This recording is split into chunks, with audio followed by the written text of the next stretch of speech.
toy izao indray avana ny teny zaraina izay omenantsika anio mandray andraikitra ny olon'i Kristy.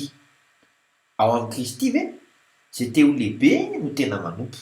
Araka ny voasoratra amin'ny filazantsara ny Lioka 4:20 ny anaran'i Jesosy hoe fa tsy matoy izany ianareo fa izay lehibe aminareo no aoka toy ny zandry ary izay manapaka no aoka ho toy ny mpanompo.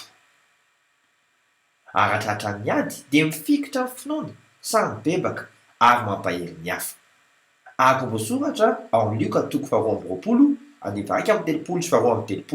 amin'ny anaran'i Jesosy hoe ahoy ny tompo, ry Simona, indro Satana efa nilofo nitady anareo ho kororoina toy ny vary.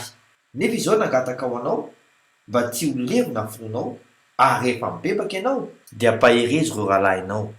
Mijoroa ary ho mpanompo dia hiseho amin'ny alalanao ny voninahitr'Andriamanitra. Vavaka isika, ray ao, omeo hery aho, hoentiko hanomponanao na inona toe-java-miseho. Fantatro mantsy fa te-haneho ny voninahitra aho amin'ny alalan'ny asa ianao. Amin'ny anaran'i Jesosy Kristy velona avy any Nazareta. Amen. Mandram-piaona tompoko.